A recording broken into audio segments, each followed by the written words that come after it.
Hi ನಮಸ್ತೆ ಎಲ್ಲರಿಗೂ ಜ್ಯೋತಿಷ್ಯ ಬೆಳಕು ಚಾನಲ್ಗೆ ಸ್ವಾಗತ ಸುಸ್ವಾಗತ. ಸ್ನೇಹಿತರೆ, ಇವತ್ತಿನ ಒಂದು ವಿಡಿಯೋದಲ್ಲಿ ವೃಶ್ಚಿಕ ರಾಶಿಯವರಿಗೆ ಜೂನ್ ತಿಂಗಳ ಭವಿಷ್ಯವನ್ನು ಹೇಳೋದಾದರೆ ವರ್ಷದ ಅಂದರೆ 2026ನೇ ವರ್ಷದ ದ್ವಿತೀಯಾರ್ಧದ ತಿಂಗಳು ಅಂದರೆ ಜೂನ್ ತಿಂಗಳಲ್ಲಿ ಏನೆಲ್ಲ ಬದಲಾವಣೆಗಳು ಕಂಡು ಬರಬಹುದು, ಯಾವುದರ ಬಗ್ಗೆ ಮುನ್ನೆಚ್ಚರಿಕೆಗಳನ್ನು ತೆಗೆದುಕೊಳ್ಬೇಕು ವೃಶ್ಚಿಕ ರಾಶಿಯವರನ್ನ ಕಂಪ್ಲೀಟಾಗಿ ಇದೇ ವಿಡಿಯೋದಲ್ಲಿ ತಿಳಿಸ್ಕೊಡ್ತಾ ಹೋಗ್ತೀನಿ. ಇದನ್ನೆಲ್ಲ ತಿಳ್ಕೋಬೇಕು. ಸಣ್ಣ ಪುಟ್ಟ ಪರಿಹಾರವನ್ನು ವೃಶ್ಚಿಕ ರಾಶಿಯವರು ಮಾಡಬೇಕು ಅಂದರೆ ಎಲ್ಲೂ ಕೂಡ ವಿಡಿಯೋನ ಸ್ಕಿಪ್ ಮಾಡಬಾರ್ದು.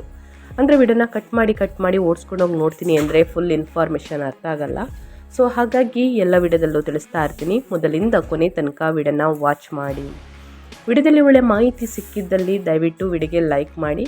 ನನ್ನ ಚಾನಲ್ನ ಸಬ್ಸ್ಕ್ರೈಬ್ ಆಗಿಲ್ಲ ಅಂತಂದರೆ ಜ್ಯೋತಿಷ್ಯ ಬೆಳಕಿಗೆ ಚಾನಲ್ಗೆ ಸಬ್ಸ್ಕ್ರೈಬ್ ಆಗಿ ಸ್ನೇಹಿತರೆ. ಇದೇ ರೀತಿ ನಿಮ್ಮ ರಾಶಿ ಭವಿಷ್ಯವನ್ನು ತಿಳಿಸ್ಕೊಡ್ತಾ ಹೋಗ್ತೀನಿ.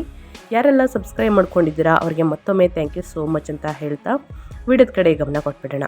ವೃಶ್ಚಿಕ ರಾಶಿಯವರ ಬಗ್ಗೆ ಹೇಳೋದಾದರೆ ಸ್ನೇಹಿತರೆ, ವರ್ಷ ಪೂರ್ತಿ ಅದೃಷ್ಟ ಅಂತಲೇ ಹೇಳ್ಬೋದು, ರಾಜಯೋಗ ಅಂತಲೇ ಹೇಳ್ಬೋದು. ಆದರೆ ಯಾವುದರ ಬಗ್ಗೆ ಎಚ್ಚರಿಕೆ ಅಂದರೆ ವೃಶ್ಚಿಕ ರಾಶಿಯವರ ಮೇಲೆ ಗ್ರಹಗಳ ಪ್ರಭಾವ ಹೇಗಿರಲಿದೆ, ಅದರಿಂದ ನಿಮ್ಮ ಆರೋಗ್ಯ, ಉದ್ಯೋಗ, ಕುಟುಂಬ, ವ್ಯಾಪಾರದಲ್ಲಿ ಏನೆಲ್ಲ ಬದಲಾವಣೆಗಳು ಆಗಲಿದೆ, ಯಾವುದರಲ್ಲಿ ಶುಭ ಯಾವುದರಲ್ಲಿ ಅಶುಭವಾಗಲಿದೆ ಎಂಬುದರ ಸಂಪೂರ್ಣ ಮಾಹಿತಿಯನ್ನು ವೃಶ್ಚಿಕ ರಾಶಿಯವರಿಗೆ ಮಾತ್ರ ತಿಳಿಸ್ಕೊಡ್ತೀನಿ ಸ್ನೇಹಿತರೆ. ಇದನ್ನು ಕಂಪ್ಲೀಟಾಗಿ ಮೊದಲಿಂದ ಕೊನೆ ತನಕ ವಿಡಿಯೋವನ್ನು ವಾಚ್ ಮಾಡಿ. ಈ ವಿಡಿಯೋದಲ್ಲಿ ಒಳ್ಳೆ ಮಾಹಿತಿ ಸಿಕ್ಕಿದರೆ ದಯವಿಟ್ಟು ವಿಡಿಯೋಗೆ ಲೈಕ್ ಮಾಡೋದನ್ನ ಮರೆತಿದ್ರೆ ಲೈಕ್ ಮಾಡಿ. ಹೆಚ್ಚು ಫ್ಯಾಮಿಲಿಗೆ, ಫ್ರೆಂಡ್ಸ್ಗೆ, ನಿಮ್ಮ ಹಿತೈಷಿಗಳಿಗೆ ಈ ವಿಡಿಯೋವನ್ನು ಶೇರ್ ಮಾಡಿ. ನಿಮ್ಮ ಕಡೆಯಿಂದ ಅದೃಷ್ಟದ ಭವಿಷ್ಯವನ್ನು ಅವರು ಕೂಡ ತಿಳ್ಕೊಂಡಂಗಾಗುತ್ತೆ. ಓಕೆ, ವಿಡಿಯೋದ ಕಡೆ ಗಮನ ಕೊಡ್ತಾ ಹೋಗೋಣ. ತಡ ಮಾಡೋದು ಬೇಡ.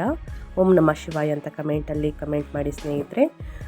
ಶಿವನ ಅನುಗ್ರಹದಿಂದ ನಿಮ್ಮ ಜೀವನದಲ್ಲಿರುವ ಕಷ್ಟಗಳು, ಸಮಸ್ಯೆಗಳು, ಅಡಚಣೆಗಳು, ತೊಂದರೆಗಳು ಎಲ್ಲವೂ ಕೂಡ ನಿವಾರಣೆಯಾಗಲಿ ಅಂತ ಕೇಳ್ಕೊತಾ, ಮೊದಲನೇದಾಗಿ ವೃತ್ತಿ ಜೀವನ ಮತ್ತು ಉದ್ಯೋಗದ ಬಗ್ಗೆ ಹೇಳೋದಾದರೆ, ವರ್ಷದ ದ್ವಿತೀಯಾರ್ಧದಲ್ಲಿ ಕೆಲಸವನ್ನು ಮಾಡುವ ಜನರು ತಮ್ಮ ಕೆಲಸದಲ್ಲಿ ಸಾಕಷ್ಟು ಒತ್ತಡಕ್ಕೆ ಒಳಗಾಗುವಂತಹ ಸಂಭವವಿದೆ. ನಿಮ್ಮ ಜಾತಕದ 8ನೇ ಮನೆಯ ಮೇಲೆ ಶನಿಯ ಪ್ರಭಾವದಿಂದಾಗಿ ವೃಶ್ಚಿಕ ರಾಶಿಗೆ ಸೇರಿದ ಜನರು ಈ ಸಂದರ್ಭದಲ್ಲಿ ತಮ್ಮ ಕೆಲಸದಲ್ಲಿ ವಿಳಂಬವನ್ನು ಹೊಂದಬೇಕಾಗಿ ಬರಬಹುದು. ಹಾಗೆ ವೃಶ್ಚಿಕ ರಾಶಿಗೆ ಸೇರಿದ ಜನರು ತಮ್ಮ ನಿರಂತರ ಪ್ರಯತ್ನಗಳಿಂದಾಗಿ ಜೂನ್ ತಿಂಗಳ ನಂತರ ಪರಿಸ್ಥಿತಿಯಲ್ಲಿ ಸುಧಾರಣೆಯನ್ನು ಹೊಂದುವಂತಹ ಸಂಭವವಿದೆ. ಈ ಅವಧಿಯಲ್ಲಿ ನಿಮ್ಮ ಸಹೋದ್ಯೋಗಿಗಳೊಂದಿಗೆ ಅನಾವಶ್ಯಕವಾಗಿ ವಾದ ವಿವಾದಗಳಿಂದ ದೂರವಿರುವುದು ಉತ್ತಮ. ಹಾಗೆ ಈ ಸಂದರ್ಭದಲ್ಲಿ ನಿಮಗೆ ಸ್ಥಾನ ಬದಲಾವಣೆ ಸಂಭವ ಕೂಡ ಇರಲಿದೆ. ವ್ಯಾಪಾರ ವ್ಯವಹಾರವನ್ನು ಮಾಡುವ ವೃಶ್ಚಿಕ ರಾಶಿಗೆ ಸೇರಿದ ಜನರು ಈ ಅವಧಿಯಲ್ಲಿ ಹೂಡಿಕೆಯನ್ನು ಮಾಡುವುದರಿಂದ ನಿಧಾನವಾಗಿ ಲಾಭವನ್ನು ಗಳಿಸುವಂತಹ ಸಂಭವವಿದೆ ಸ್ನೇಹಿತರೆ. ಹಾಗೆ ಹೊಸ ಪಾಲುದಾರಿಕೆ ಬಗ್ಗೆ ನಿರ್ಧಾರವನ್ನು ತೆಗೆದುಕೊಳ್ಳುವಂತಹ ಸಂದರ್ಭದಲ್ಲಿ ಸರಿಯಾಗಿ ಯೋಚಿಸುವುದು ಉತ್ತಮ. ಈ ಅವಧಿಯಲ್ಲಿ ವೃಶ್ಚಿಕ ರಾಶಿಗೆ ಸೇರಿದ ಜನರಿಗೆ ಸ್ನೇಹಿತರೆ ತಮ್ಮ ಜ್ಞಾನದಲ್ಲಿ ಹೆಚ್ಚಳವನ್ನು ಹೊಂದಲು ಉತ್ತಮ ಸಮಯವನ್ನು ಪಡೆಯುವರು. ವೃತ್ತಿ ಜೀವನದಲ್ಲಿ ಉನ್ನತ ಪದವಿ ಅಥವಾ ನಾಯಕತ್ವವನ್ನು ವಹಿಸುವಂತಹ ಉತ್ತಮ ಅವಕಾಶ ನಿಮಗೆ ದೊರಕುವಂತಹ ಪ್ರಬಲವಾದ ಸಂಭವವಿದೆ.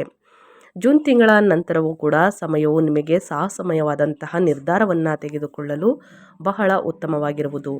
ಚಲನಚಿತ್ರ, ಕ್ರೀಡೆ ಅಥವಾ ಸಾರ್ವಜನಿಕ ಜೀವನಕ್ಕೆ ಸಂಬಂಧಿಸಿದವರಿಗೆ ಈ ವರ್ಷವು ಬಹಳ ಉತ್ತಮವಾಗಿರಬಹುದು ಸ್ನೇಹಿತರೆ ವೃಶ್ಚಿಕ ರಾಶಿಯವರಿಗೆ. ಇನ್ನು ನಿಮ್ಮ ಹಣಕಾಸಿನ ಬಗ್ಗೆ ಹೇಳೋದಾದರೆ, ಆರ್ಥಿಕ ಸ್ಥಿತಿ ಬಗ್ಗೆ ಹೇಳೋದಾದರೆ, ಈ ತಿಂಗಳು ವೃಶ್ಚಿಕ ರಾಶಿಗೆ ಸೇರಿದ ಜನರಿಗೆ ಆದಾಯದಲ್ಲಿ ಬಹಳಷ್ಟು ಹೆಚ್ಚಳವನ್ನುಂಟು ಮಾಡಬಹುದು. ಹಾಗೆ ಈ ಸಂದರ್ಭದಲ್ಲಿ ನಿಮ್ಮ ಖರ್ಚುಗಳು ಕೂಡ ವೃದ್ಧಿಯಾಗುವಂತಹ ಸಂಭವ ಇರುವುದು. ವೃಶ್ಚಿಕ ರಾಶಿಗೆ ಸೇರಿದ ಜನರು ಈ ಸಂದರ್ಭದಲ್ಲಿ ತಮ್ಮ ಸಾಲಗಳಿಂದ ಮುಕ್ತಿಯನ್ನು ಪಡೆಯುವಂತಹ ಸಂಭವವಿದೆ. ಹಾಗೆ ಐಷಾರಾಮ್ಯ ವಸ್ತುಗಳ ಖರೀದಿಗಾಗಿ ನೀವು ಹೆಚ್ಚಿನ ಹಣವನ್ನು ಖರ್ಚು ಮಾಡಬೇಕಾಗಿ ಬರಬಹುದು. ಹಾಗಾಗಿ ಸಾಕಷ್ಟು ಕಾಳಜಿ ವಹಿಸುವುದು ಉತ್ತಮ. ಸಂಪತ್ತಿಗೆ ಸಂಬಂಧಿಸಿದ ವಿವಾದಗಳಲ್ಲಿ ಸಿಲುಕಿರುವುದರಿಂದ ಪರಿಸ್ಥಿತಿ ಗಂಭೀರಗೊಳ್ಳುವಂತಹ ಸಂಭವವಿದೆ. ಈ ಅವಧಿಯಲ್ಲಿ ನಿಮ್ಮ ಆದಾಯದಲ್ಲಿ ವೃದ್ಧಿಯಾಗುವುದರೊಂದಿಗೆ ಹಠಾತ್ ಲಾಭವನ್ನು ಪಡೆಯುವಂತಹ ಸಂಭವವಿದೆ ಅಂತಲೇ ಹೇಳಬಹುದು ವೃಶ್ಚಿಕ ರಾಶಿಯವರಿಗೆ. ಇನ್ನು ರಾಜಕೀಯ ಯೋಜನೆಗಳೊಂದಿಗೆ ಈ ಅವಧಿಯಲ್ಲಿ ಹೂಡಿಕೆಯನ್ನು ಮಾಡುವುದರಿಂದ ಭವಿಷ್ಯದಲ್ಲಿ ಉತ್ತಮ ಲಾಭ ದೊರಕುವಂತಹ ಸಂಭವವಿದೆ. ವರ್ಷದ ಆರಂಭದಿಂದನೂ ಕೂಡ ವರ್ಷದ ಕೊನೆಯವರೆಗೆ ಸ್ನೇಹಿತರೆ ನಿಮ್ಮ ಖರ್ಚನ್ನು ನಿಯಂತ್ರಿಸುವುದು ಉತ್ತಮ. ಪ್ರತಿಯೊಬ್ಬ ರಾಶಿಯವರು ಕೂಡ ಅನಗತ್ಯ ಖರ್ಚುಗಳನ್ನು ಮಾಡಬೇಡಿ. ಮುಂದಿನ ದಿನಗಳಲ್ಲಿ ಎದುರಾಗಲಿದೆ ಹಣಕಾಸಿನ ಸಮಸ್ಯೆ. ಸೊ ಹಾಗಾಗಿ ಒಂದಷ್ಟು ಉಳಿತಾಯವನ್ನು ಮಾಡುವುದು ಬಹಳ ಮುಖ್ಯ.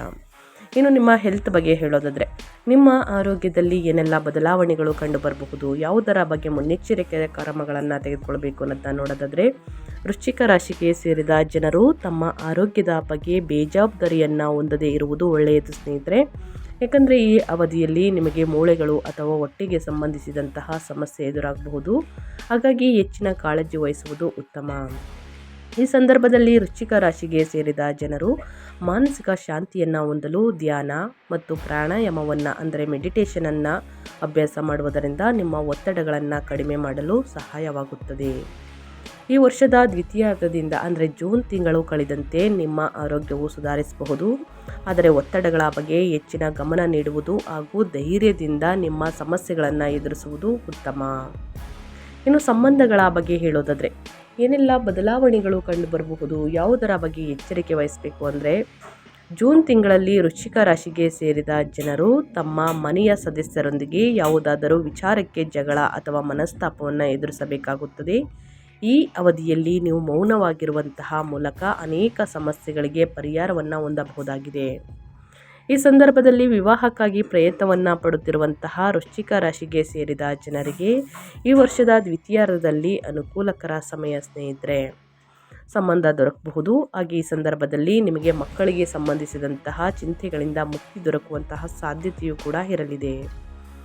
ಸಂಬಂಧಗಳಲ್ಲಿ ನಂಬಿಕೆಯನ್ನು ಹೊಂದುವ ಬಗ್ಗೆ ಸಾಕಷ್ಟು ಪರೀಕ್ಷೆಗಳನ್ನು ಎದುರಿಸಬೇಕಾಗಿ ಬರಬಹುದು. ಆದರೆ ಪರಸ್ಪರ ಉತ್ತಮ ಸಾಮರಸ್ಯದಿಂದ ಸಂಬಂಧಗಳು ಇನ್ನಷ್ಟು ಬಲಗೊಳ್ಳಬಹುದು ಸ್ನೇಹಿತರೆ. ವೈವಾಹಿಕ ಜೀವನದಲ್ಲೂ ಕೂಡ ನಿಮ್ಮ ಪ್ರೇಮ ಜೀವನದಲ್ಲೂ ಕೂಡ ಉತ್ತಮ ರಿಸಲ್ಟನ್ನು ನೋಡಲಿದ್ದೀರಿ. ಹೊಂದಾಣಿಕೆ ಅನ್ನೋದು ಬಹಳ ಮುಖ್ಯ. ಎಷ್ಟೇ ಮನಸ್ತಾಪಗಳಿದ್ದರೂ ಸ್ನೇಹಿತರೆ ಅಲ್ಲಿಗಲ್ಲೇ ಬಗೆಹರಿಸಿಕೊಳ್ಳುವುದು ಬಹಳ ಮುಖ್ಯವಾಗುತ್ತದೆ. ಇನ್ನು ವೃಶ್ಚಿಕ ರಾಶಿಯವರಿಗೆ ಪ್ರಮುಖ ಸಲಹೆಗಳನ್ನು ತಿಳಿಸ್ಕೊಡ್ತೀನಿ. ಈ ಸಲಹೆಗಳನ್ನು ಅನುಸರಿಸುವುದರಿಂದ ಸಮಸ್ಯೆಗಳು ನಿವಾರಣೆಯಾಗಲಿದೆ. ಶನಿಯ ಸಂಚಾರದ ಸಮಯದಲ್ಲಿ ಶಿಸ್ತು ಮತ್ತು ದೀರ್ಘಕಾಲೀನ ಗುರಿಗಳ ಮೇಲೆ ಹೆಚ್ಚಿನ ಗಮನವನ್ನು ಕೇಂದ್ರೀಕರಿಸಿ. ಗುರುವಿನ ಸಂಚಾರದ ಸಮಯವನ್ನು ನಿಮ್ಮ ಜ್ಞಾನ, ಕೌಶಲ್ಯ ಮತ್ತು ಆಧ್ಯಾತ್ಮಿಕ ಅಭ್ಯಾಸಗಳನ್ನು ವಿಸ್ತರಿಸಲು ಬಳಸಿ. ಈ ಅವಧಿಯಲ್ಲಿ ಹಣಕಾಸಿನ ವಿಷಯವಾಗಿ ಬಹಳ ಜಾಗರೂಕರಾಗಿರಿ ಮತ್ತು ಅನಗತ್ಯ ಅಪಾಯಗಳನ್ನು ಆದಷ್ಟು ತಪ್ಪಿಸಿ ಸ್ನೇಹಿತರೆ. ನಿಯಮಿತವಾಗಿ ವ್ಯಾಯಾಮವನ್ನು ಮಾಡಿ ಸಮತೋಲಿತ ಆಹಾರದ ಮೂಲಕ ಆರೋಗ್ಯಕ್ಕೆ ಹೆಚ್ಚಿನ ಆದ್ಯತೆ ನೀಡಿ. ತಪ್ಪು ತಿಳುವಳಿಕೆಗಳನ್ನು ದೂರ ಮಾಡಲು ಸಂಬಂಧಗಳಲ್ಲಿ ಮುಕ್ತ ಸಂವಹನವನ್ನು ಹೊಂದುವುದು ಮುಖ್ಯವಾಗುತ್ತದೆ. ಸ್ನೇಹಿತರೆ, ಇಲ್ಲಿ ತನಕ ಏನೆಲ್ಲ ಅದೃಷ್ಟವನ್ನು ನೋಡಲಿದ್ದೀರಿ, ಏನೆಲ್ಲ ಸಮಸ್ಯೆಗಳು ಎದುರಾಗಲಿದೆ ಅನ್ನೋದನ್ನ ಕಂಪ್ಲೀಟಾಗಿ ವೃಶ್ಚಿಕ ರಾಶಿಯವರಿಗೆ ತಿಳಿಸ್ಕೊಟ್ಟಿದ್ದೀನಿ. ಇದನ್ನೆಲ್ಲ ತಿಳಿಸ್ಕೊಟ್ಟಿರೋರು ಸ್ನೇಹಿತರೆ ಪರಿಹಾರವನ್ನು ಕೂಡ ತಿಳಿಸ್ಕೊಡ್ತೀನಿ. ಆದಷ್ಟು ಸರಳ ಪರಿಹಾರ, ಮನೆಯಲ್ಲೇ ಮಾಡುವಂತಹ ಪರಿಹಾರವನ್ನು ತಿಳಿಸ್ಕೊಡ್ತೀನಿ. ಈ ಪರಿಹಾರವನ್ನು ಅನುಸರಿಸುವುದರಿಂದ ನಿಮ್ಮ ಜೀವನದಲ್ಲಿರುವ ಕಷ್ಟಗಳು, ಸಮಸ್ಯೆಗಳೆಲ್ಲವೂ ಕೂಡ ನಿವಾರಣೆಯಾಗಲಿದೆ ಕ್ರಮೇಣವಾಗಿ. ರಾಹು ಕೇತು ಶಾಂತಿ ಪೂಜೆ ಮಾಡುವುದು ಒಳ್ಳೆಯದು ಸ್ನೇಹಿತರೆ. ಗಣೇಶ ದೇವಾಲಯಗಳಿಗೆ ಭೇಟಿ ನೀಡಿ ಸಂಕಷ್ಟ ಚತುರ್ಥಿ ವ್ರತವನ್ನು ನೀವು ಆಚರಿಸುವುದು ಅತ್ಯಂತ ಶುಭ ಫಲವನ್ನು ನೀಡುವುದು. ಬಡ ವಿದ್ಯಾರ್ಥಿಗಳಿಗೆ ಸಹಾಯವನ್ನು ಮಾಡಿ ಅವರಿಗೆ ಬೇಕಾಗಿರುವಂತಹ ಪುಸ್ತಕಗಳು ಮತ್ತು ಪೆನ್ನುಗಳು, ಬ್ಯಾಗನ್ನು ವಿತರಿಸಿ ಸ್ನೇಹಿತರೆ. ನಿಮ್ಮ ಮಕ್ಕಳಿಗೆ ಅಥವಾ ನಿಮಗೆ ವಿದ್ಯಾಭಿವೃದ್ಧಿಯಾಗಲಿದೆ. ಪ್ರತಿದಿನ ಹನುಮಾನ್ ಚಾಲಿಸವನ್ನು ಪಠಣ ಮಾಡಿ ಅಂದರೆ ಹೇಳಿ. ಇದರಿಂದ ಕಷ್ಟಗಳು ದೂರವಾಗುತ್ತದೆ. ಭಯ, ಆತಂಕ, ನಿರ್ಭಯ ಎಲ್ಲವೂ ಕೂಡ ದೂರ ಹೋಗಲಿದೆ. ಮಂಗಳವಾರದಂದು ಬೆಲ್ಲದಿಂದ ತಯಾರಿಸಿದ ರೊಟ್ಟಿಯನ್ನು ತಿನ್ನಿಸಿ ಸ್ನೇಹಿತರೆ, ಹಸುಗಳಿಗೆ ಅಥವಾ ನಾಯಿಗಳಿಗೆ.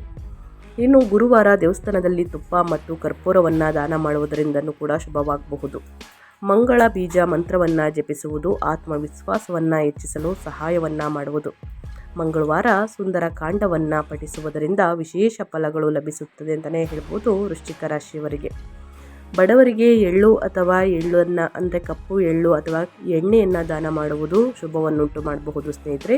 ಇದು ಶನಿದೇವರಿಗೆ ಪ್ರಿಯವಾಗಿರುವಂತಹ ವಸ್ತುಗಳು. ಕಪ್ಪು ಎಳ್ಳು, ಎಳ್ಳೆಣ್ಣೆ ಮತ್ತು ಸಾಸಿವೆ, ಕಪ್ಪು ಬಟ್ಟೆ, ಕಬ್ಬಿಣ, ಚಪ್ಪಲಿ, ಛತ್ರಿ ಈ ರೀತಿ ದಾನ ಮಾಡುವುದರಿಂದ ಇದೆಲ್ಲವೂ ಕೂಡ ಶನಿದೇವರಿಗೆ ಪ್ರಿಯವಾಗಿರುವಂತಹ ವಸ್ತುಗಳು. ಸೊ ಹಾಗಾಗಿ ನಿಮ್ಮ ಆರೋಗ್ಯದಲ್ಲಿರುವಂತಹ ಸಮಸ್ಯೆಗಳು ಕ್ರಮೇಣವಾಗಿ ಕಡಿಮೆಯಾಗಲಿದೆ. ಸೊ ಹಾಗಾಗಿ ತಪ್ಪದೇ ಈ ಸಣ್ಣ ಪುಟ್ಟ ಪರಿಹಾರಗಳನ್ನು ಮಾಡಿ ಅಂತ ಹೇಳ್ತಾ ನಾನು ವಿಡಿಯೋವನ್ನು ಎಂಡ್ ಮಾಡ್ತಾ ಇದ್ದೀನಿ.